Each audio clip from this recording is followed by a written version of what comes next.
Bisa. Baik. Selamat pagi anak-anak. Pagi. Bagaimana kabarnya kalian hari ini? Baik. Alhamdulillah. Kalau begitu, kalau saya tanya selamat pagi, kalian harus jawab pagi, luar biasa, tetap semangat. Oke? Bisa? Selamat pagi. Pagi, luar biasa, tetap semangat. Sekali lagi, karena masih lemes nih kayaknya ya. Diulangi. Selamat pagi. Pagi. Luar biasa.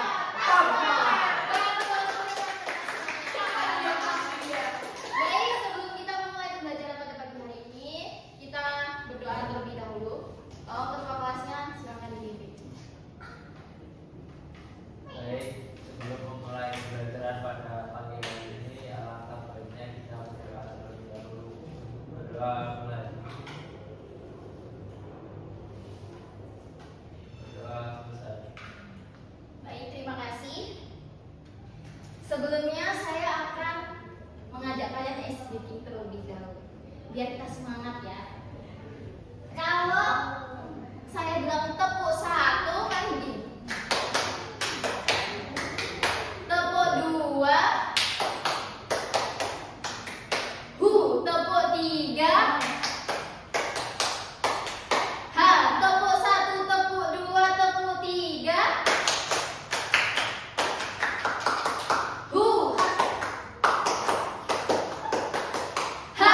gitu ya.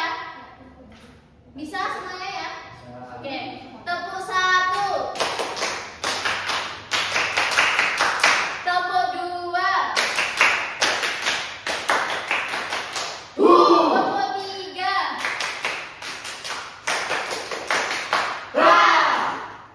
tepuk satu, tepuk dua, tepuk tiga,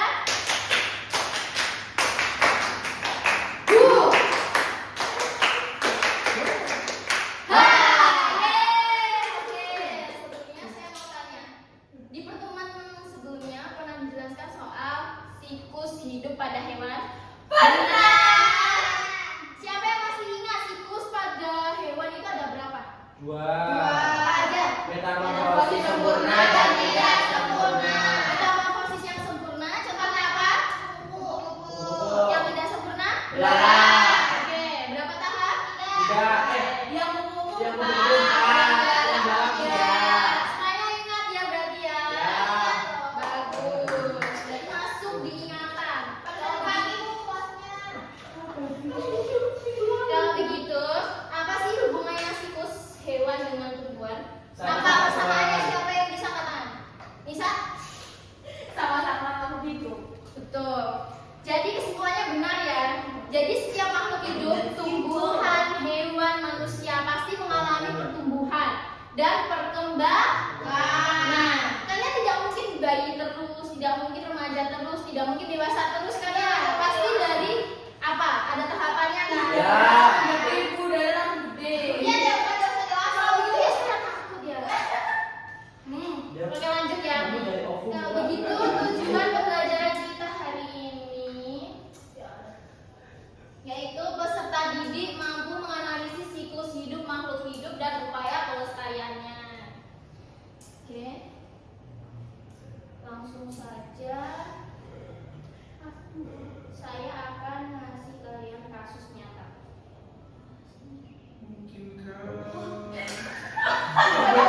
Jangan fokus. Tolong tenang semuanya. Jangan fokus pada lagunya ya. Ini loh. Apa yang dialami tumbuhan tersebut? Apa lagi? Ada apanya? Buahnya sedikit, gak segar, warnanya hijau. Iya, buahnya bagaimana, Oka? Sedikit. Ada ini berapa? Lebih dari 3. Berarti lumayan banyak. Tapi ukurannya apa? Kecil. Iya. Kurang gizi tuh. Iya, sama aja. Ini nih. Nah ini bagaimana keadaannya? Daunnya gimana daunnya? Daunnya dia gimana? Lebat ya. Terus ini buahnya berapa? Warnanya seger-seger ya nggak? Kecil. Oke. Jadi nanti kita akan Selanjutnya saya akan menjelaskan materi.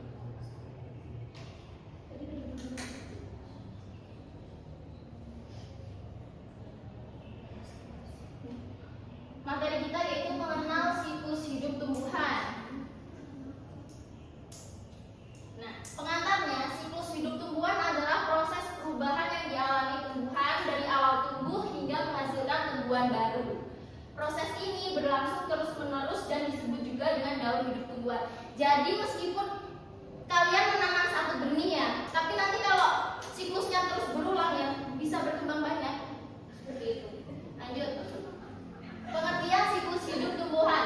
Siklus hidup tumbuhan menggambarkan tahap-tahap perkembangan tumbuhan. Ini gambarnya ada apa aja, anak-anak? Biji. Yang ini apa ini? Yang ini tunas. Kambar. Yang ini tumbuhan muda. Dewasa.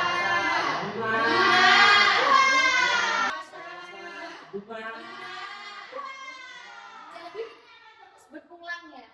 Oke, agar mereka bisa berkembang di Ya. jadi pengertiannya Misal itu nggak ada salah satu prosesnya hilang salah satu itu nggak bisa berarti.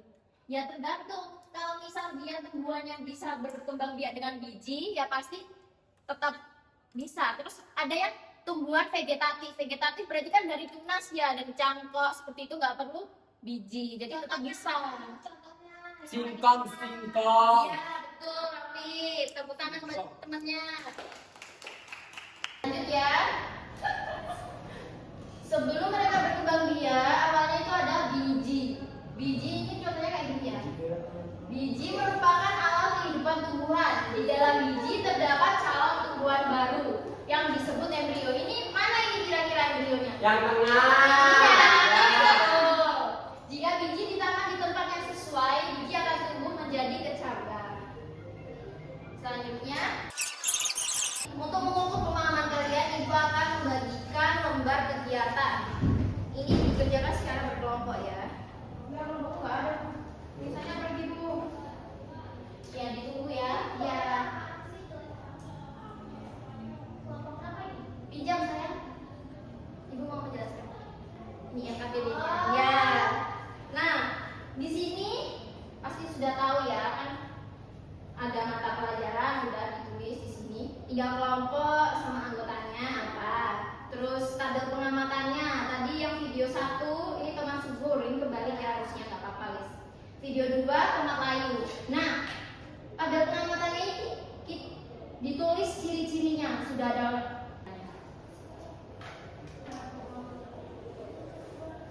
Gabung ya. Waktu pengerjaannya 10 menit cukup? Oh, ya baik.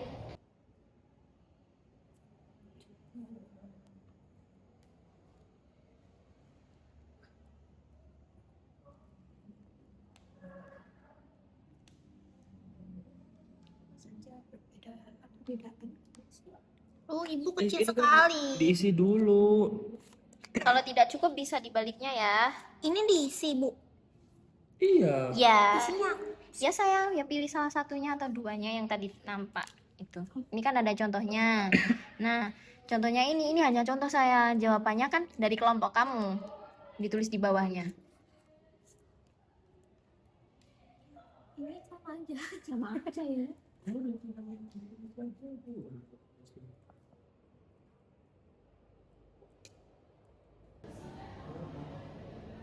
Bu, mau tanya? Iya, boleh, boleh. Yang mana?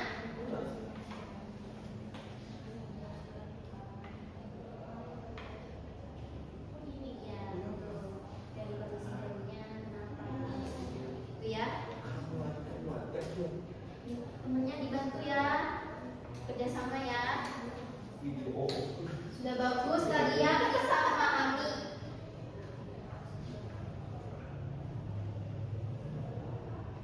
Belum bisa dilanjutkan.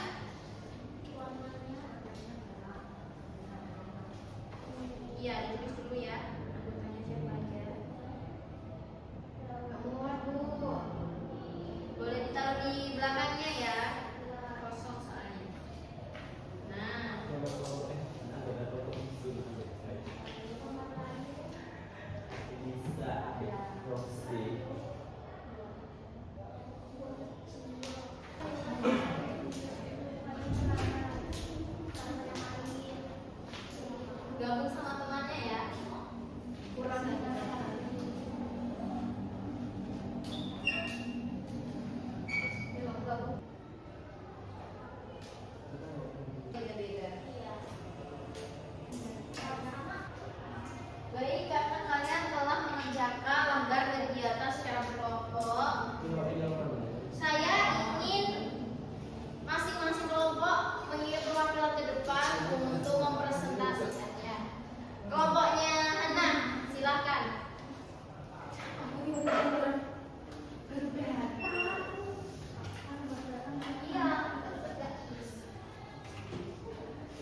Yang pertama yaitu kita melakukan pengamatan melalui observasi video sebelumnya. Yang pertama, bagian yang diamati ada kondisi daun. Contohnya, hasil pengamatannya daunnya itu hijau, segar, dan juga lebar. Itu untuk tomat yang subur. Terus untuk tomat yang layu, kondisi daunnya itu layu dan kering. Mengapa daunnya segar? Mengapa? Karena daunnya segar, hijau. Selanjutnya ada kondisi batang. Di tomat yang subur, kondisi batangnya tinggi, tegar, dan kuat. Untuk tomat yang layu, kondisi batangnya lemas. Batang tidak kokoh dan juga tidak kuat. Selanjutnya yaitu ada tahap pertumbuhan. Di tomat subur, tahap pertumbuhannya baik dan sempurna. Di tomat layu, buahnya kecil. Ya, betul. Selanjutnya kita menganalisis dan berdiskusi. Apa saja perbedaan kondisi pada tomat subur dan tomat layu hidup tumbuhan? Yang pertama bisa dengan menyiram tanaman tersebut dengan teratur dengan menggunakan air bersih. Yang kedua memberi pupuk agar tumbuhan itu tumbuh subur. Dan yang ketiga yaitu menaruh tumbuhan pada sinar matahari agar terkena sinar matahari langsung. Ya, baik sekali ya. Ya. Kelompoknya Hana, Rara, dan juga Nisa. Terima kasih. Dan untuk selanjutnya, kelompok satu. Apa sih sumber-sumber itu?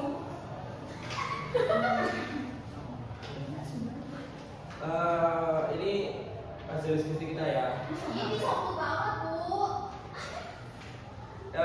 Kondisi daun yang di tomat subur itu ada hijau, segar, sama lebar. Kondisi batangnya tegak, kokoh, kuat. Nah, tahap pertumbuhannya itu sudah mulai muncul buah dan bunga. Untuk kondisi daunnya layu, dia tuh kuning, kering, sama layu. Kondisi batangnya itu terkulai dan lemas. Untuk tahap pertumbuhannya itu dia masih kecil banget, dia nggak tumbuh-tumbuh. Nah, mana yang lebih baik di antara tiga itu semua ada di video 1. Karena kalau kondisi daun itu sekarang video 1 daunnya itu hijau, berarti sehat. Untuk yang kondisi batang, karena di video 1 batangnya kuat dan tinggi. Untuk tahap pertumbuhannya karena sehat. Ya kan semua itu sehat gitu loh.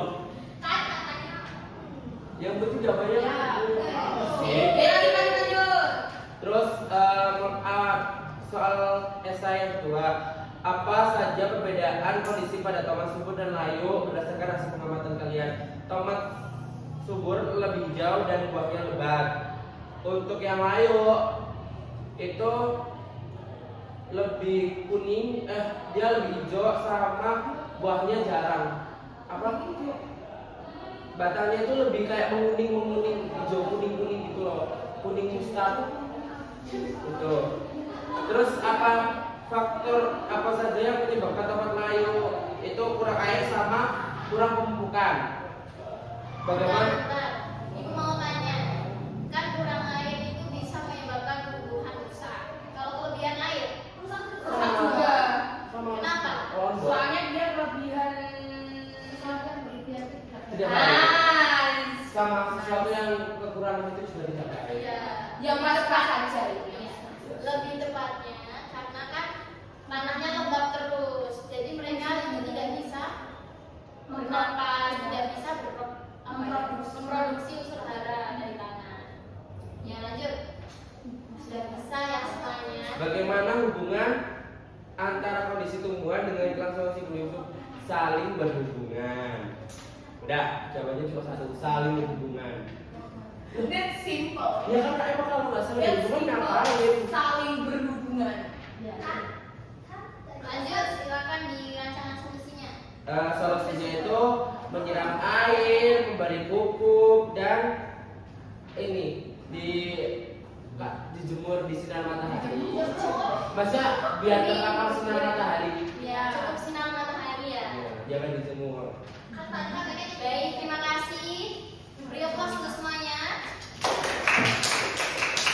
Nah, berarti kalian sudah cukup memahami materi tentang siklus hidup tumbuhan ya.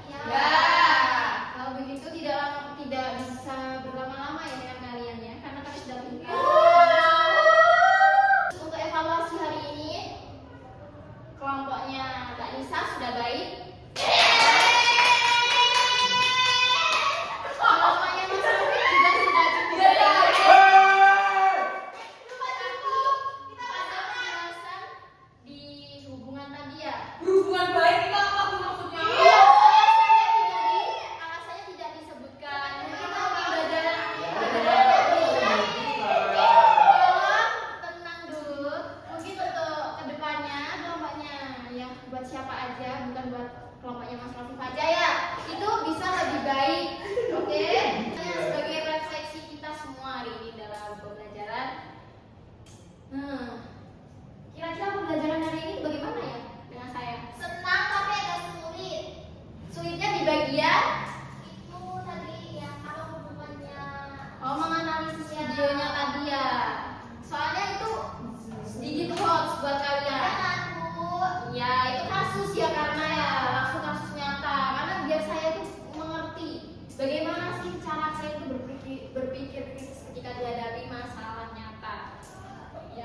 Ya harapannya sih kedepannya ketika kalian menemukan tanaman yang udah gak sehat, itu kalian bisa merawatnya. Itu nggak boleh meninggalkan langsung ya, karena kan kita juga butuh tumbuhan buat apa? Iya, hidup. Tidak kan? Betul. Baik, tidak usah berlama-lama. Saya tutup pembelajaran pada hari ini. Sampai jumpa di pertemuan berikutnya dengan membahas siklus hidup pada manusia. Wassalamualaikum warahmatullahi wabarakatuh. Waalaikumsalam.